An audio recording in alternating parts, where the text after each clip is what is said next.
नमस्कार, मैं हूं आपके साथ यशी शुक्ला और आप देख रहे हैं कि न्यूज की खास पेशकश, जिस पर बात करेंगे 2024 का जनादेश।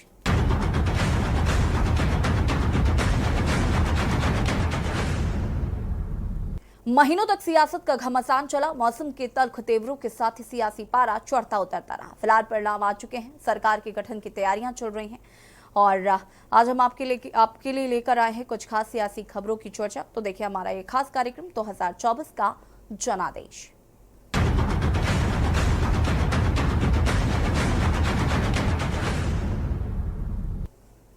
लोकसभा चुनाव 2024 के नतीजे घोषित होने के बाद अब सरकार बनाने की कवायद जारी है। बीजेपी की अगुवाई वाली एनडीए सरकार में मंत्रिमंडल कैसा होगा, इस पर सबकी नजरें हैं।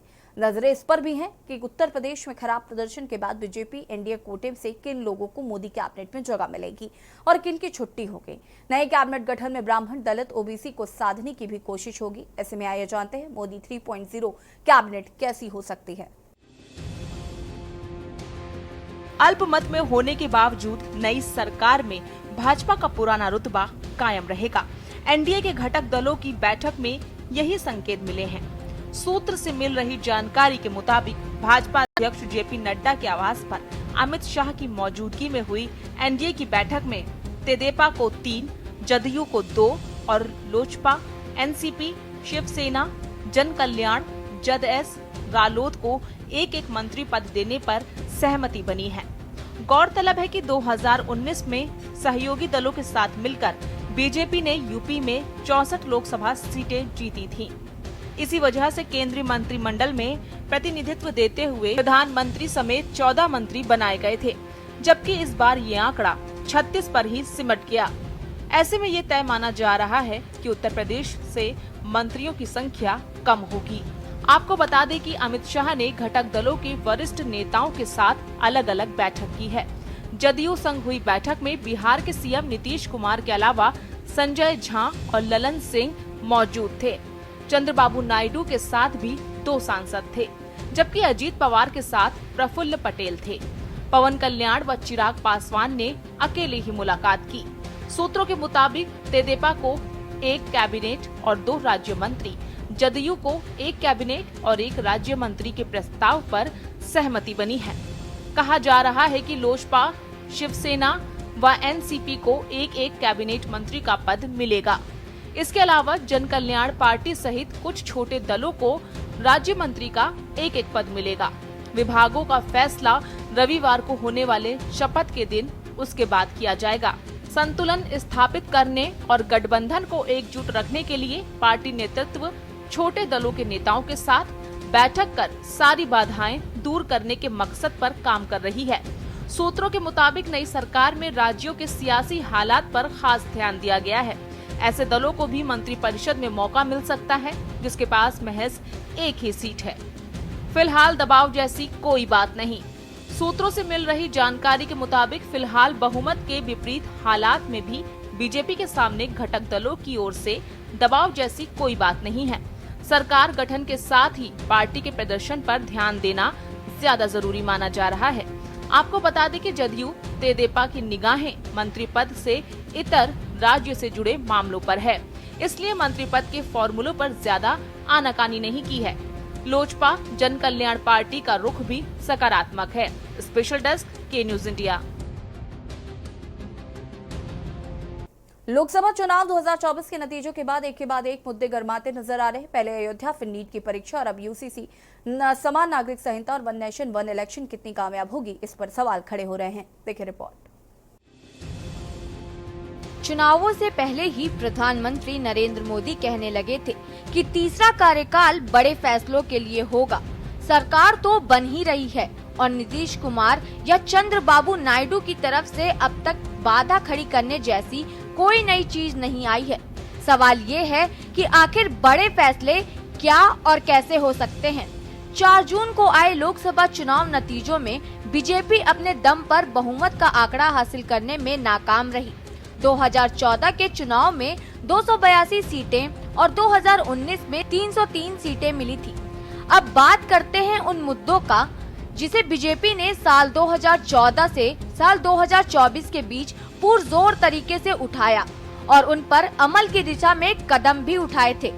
बीजेपी के मुख्य एजेंडे में देश भर में समान नागरिक संहिता यूसीसी को लागू करना, एक राष्ट्र एक चुनाव शामिल है। अब क्या इन मुद्दों पर बीजेपी अपनी सहयोगी पार्टियों को मना सकेगी? क्या इन बदलावों को आगे बढ़ाने के लिए बीजेपी आवश्यक बहुमत जुटा सकेगी?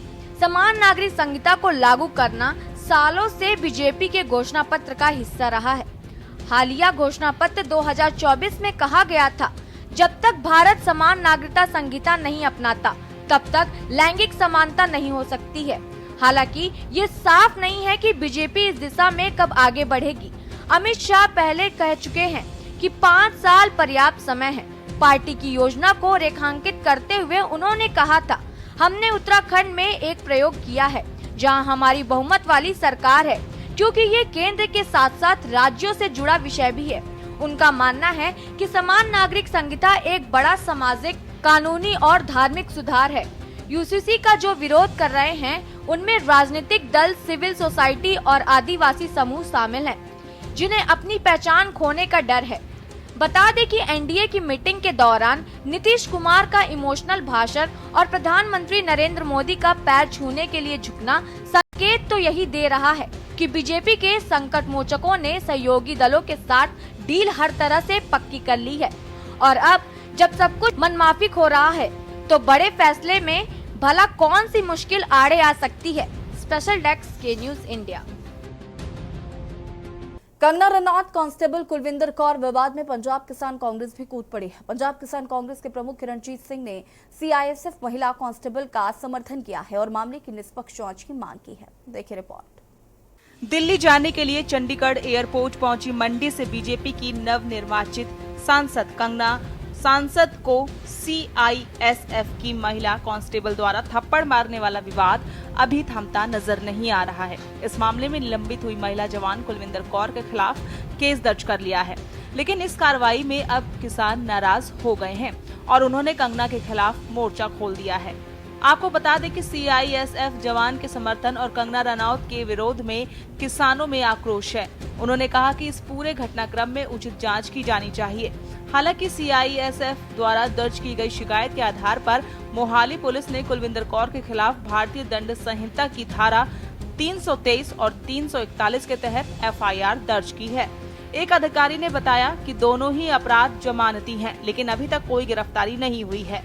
कंगना रनौत ने इस मामले में गुरुवार को कहा था कि चंडीगढ़ एयरपोर्ट पर सुरक्षा जांच के दौरान कांस्टेबल ने उनके चेहरे पर थप्पड़ मारा था और उनके साथ दुर्व्यवहार किया। दावा किया कि वह कृषि कानूनों के खिलाफ दिल्ली की सीमाओं पर किसानों के विरोध प्रदर्शन में महिलाओं के शामिल होने के बारे में रनौत की टिप्पणी से नाराज थी, जिन्हें बाद में निरस्त कर दिया गया था।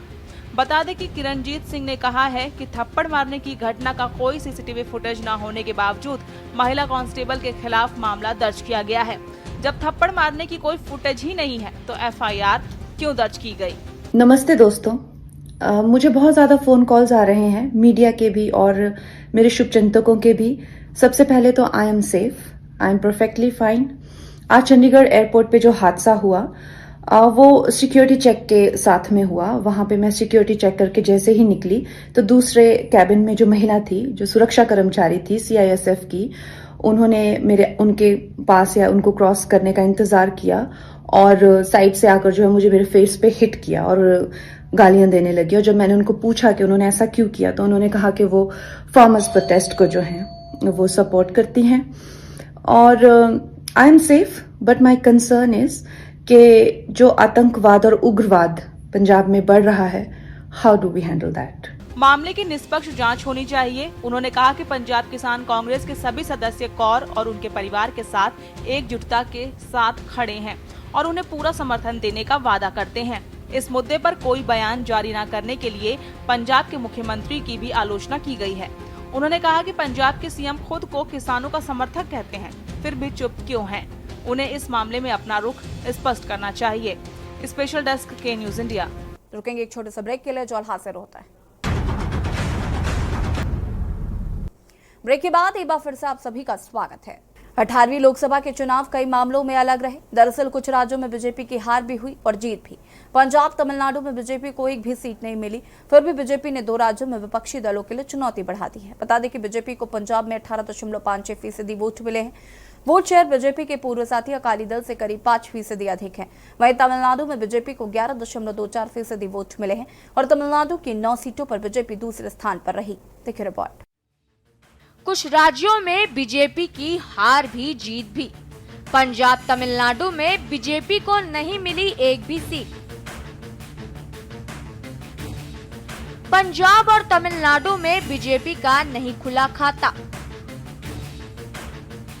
बीजेपी ने तो राज्यों में विपक्षी दलों के लिए बढ़ाई चुनौती।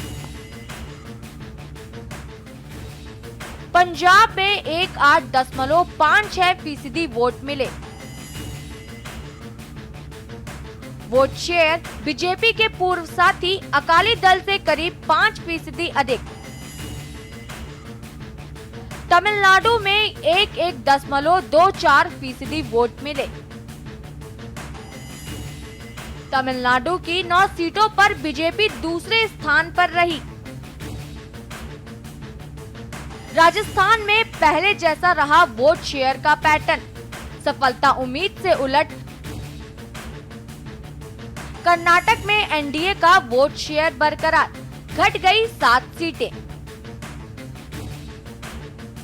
18वीं लोकसभा चुनाव में देश के 2 ऐसे बड़े राज्य रहे जहां भाजपा को एक भी सीट हासिल नहीं हुई, लेकिन अपने दम पर लड़कर पार्टी ने इन राज्यों में अपनी स्थिति बेहद मजबूत कर ली है।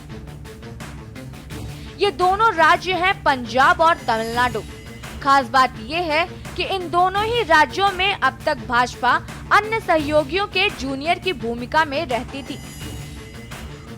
तमिलनाडु में जहां उसने अब तक अन्ना द्रमुक या द्रमुक के गठबंधन में चुनाव लड़कर कुछ सीटें जीती थी, वहीं पंजाब में लंबे समय से उसका अकाली दल के साथ गठबंधन रहा।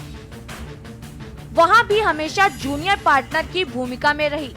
इस बार के लोकसभा चुनाव में पार्टी अपने दम पर उतरी और वोट शेयर के मामले में जोरदार प्रदर्शन किया। पंजाब में उसे 18.56% वोट मिले। खास बात यह है कि उसका वोट शेयर उसके पूर्व साथी अकाली दल से करीब 5% अधिक रहा। 3 सीटों पर पार्टी के प्रत्याशी दूसरे नंबर पर रहे। यहाँ सबसे अधिक 26.30% वोट कांग्रेस को मिले, जिसने 7 सीटें जीत ली, जबकि उससे सिर्फ 0.28% कम यानी 26.02% वोट पाने वाली आम आदमी पार्टी को सिर्फ 3 सीटों से संतोष करना पड़ा।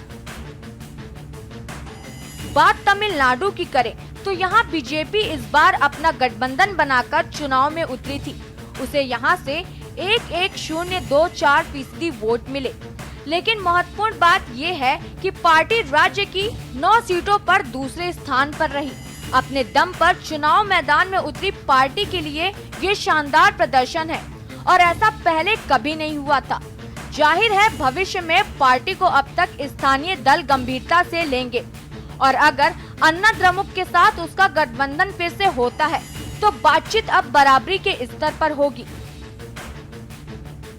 वैसे चुनावी रणनीतिकारों ने इस बार अन्ना द्रमुक को खारिज कर दिया था, लेकिन चुनाव नतीजे से साबित किया है कि पार्टी अब भी राज्य में प्रासंगिक बनी हुई थी। वहीं कर्नाटक में एनडीए का वोट शेयर तो पिछले चुनाव जितना ही मिला, लेकिन हाथ से 60 सीटें निकल गईं। पिछले चुनाव में भाजपा को अकेले 51.83% वोट और 25 सीटें मिली थी। वहीं जेडीएस और कांग्रेस मिलकर लड़े और दोनों को संयुक्त रूप से 41.45% वोट मिले। इसमें कांग्रेस को 31.88 जबकि जेडीएस को 9.67% वोट मिले। दोनों को मिलाकर 2 सीट आई। इस बार भाजपा और जेडीएस मिलकर लड़े और उन्हें कुल 51.66% वोट मिले, जिसमें भाजपा को 46.64 5.06 जबकि जेडीएस को 5.6% वोट मिले। भाजपा को 17 और जेडीएस को 2 सीट मिली। भाजपा को झटका देने वाले राज्यों में शामिल राजस्थान में वोट शेयर का पैटर्न पहले जैसा रहा। इस बार भाजपा 49% वोट लेकर भी 14 सीटों पर ही रुक गई। चुनाव में भाजपा को 36.57% वोट मिले, जो 2024 में कांग्रेस के वोट शेयर के आसपास का आंकड़ा है। लेकिन इस वोट शेयर पर 2024 में कांग्रेस को 8 सीटें मिली हैं। स्पेशल डेस्क के न्यूज इंडिया। इस बार लोकसभा में संख्या बल के लिहाज से आधी आबादी यानी महिला सांसदों की अलग ही तस्वीर देखने को मिलेगी। चुनाव में 74 महिला उम्मीदवार चुनी गई हैं। 2019 में ये संख्या इससे ज्यादा थी। लोकसभा चुनाव 2024 में महिला उम्मीदवारों ने भी फिर से अपना दम दिखाया है। इस बार 74 महिलाएं जीतकर लोकसभा पहुंची हैं। हालांकि 2019 में ये आंकड़ा 78 का था। पश्चिम बंगाल ने 11 महिला उम्मीदवारों को लोकसभा भेजा है। इस लोकसभा चुनाव में कुल 997 महिला उम्मीदवारों ने पूरे देश में चुनाव लड़ा था, जिसमें बीजेपी ने सबसे ज्यादा 69 महिला उम्मीदवार मैदान में उतारी थी। उसके बाद कांग्रेस ने 41 महिला उम्मीदवारों को टिकट दिया था। जीतने वाली 74 महिलाओं में कुछ महिला उम्मीदवार पहली बार संसद पहुंचेंगी तो कुछ दूसरी या तीसरी बार। विधानसभा के नेता प्रतिपक्ष सबका मैं जो है पूरे दिल से धन्यवाद करती हूँ, और सबसे बड़ा धन्यवाद जो मैं आज करती हूँ वो मंडी की जनता का, जिन्होंने अपनी बेटी को, अपनी बहन कंगना को जो है वो आज इस मुकाम पे पहुँचाया। और मैं आश्वासन देती हूँ कि जितना भरोसा उनको हमारे नेता नरेंद्र मोदी जी के नेतृत्व में है, उनके प्रशासन में है, उनके विजन में है, उनके विकसित भारत का जो विजन है उसमें है, उसमें मैं उनका, जैसा मैंने हमेशा कहा है कि एक सेना के रूप में जो है मंडी के विकास के लिए, मंडी की प्रगति के लिए जो है सदा ही तत्पर रहूंगी। और इसके साथ ही ये मेरे लिए बहुत ही भावुक कर देने वाला आज वो दिन है। It's a kind of reward for our work as a MP and as a India Alliance. There are ministers, district secretaries, party functionaries within the party, and at large it's a mandate for Rahul ji to become a PM, and the mandate for the good governance led of Tamil Nadu, led by Honorable Chief Minister. So it's all together. Actually, we all again re-elected with a massive margin. I would like to thank people of Karur. Again, treat me like their own daughter. Samajwadi party की उम्मीदवार डिम्पल यादव, जिन्होंने मुकाबले में BJP के जयवीर सिंह को हराकर Mainpuri Lok Sabha seat जीती, डिम्पल ने उन पर भरोसा जताने के लिए लोगों का धन्यवाद किया। मैनपुरी के सभी लोगों को जिन्होंने समर्थन दिया समाजवादी पार्टी को, और जिन्होंने नहीं भी दिया, सबको बहुत बहुत धन्यवाद देना चाहूंगी। और मैं समझती हूँ कि आज मैनपुरी ने एक सकारात्मक राजनीति को चुना है। हमेशा मैनपुरी सकारात्मक राजनीति को चुनते आई है, और जैसा कि मैंने पहले भी कहा है, मैं ये अपनी बात दोहराती हूँ कि हमारी प्राथमिकता होगी कि मैनपुरी का विकास कैसे हो। लोकसभा और राज्य विधानसभाओं में भी महिलाओं की 1/3 सीटें आरक्षित करने के लिए संसद में महिला आरक्षण विधेयक पारित होने के बाद ये पहला आम चुनाव है। हालांकि कानून अभी लागू नहीं हुआ है। लोकसभा चुनाव 2024 में कुल 8,360 उम्मीदवार मैदान में थे, जिनमें 3 ट्रांसजेंडर उम्मीदवारों ने निर्दलीय चुनाव लड़ा था, लेकिन वे सभी हार गए।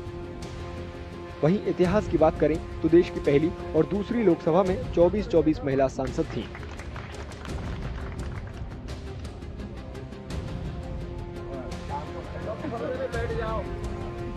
खास पेशकश में फिलहाल इतना ही। देखते रहिए के न्यूज इंडिया। नमस्कार।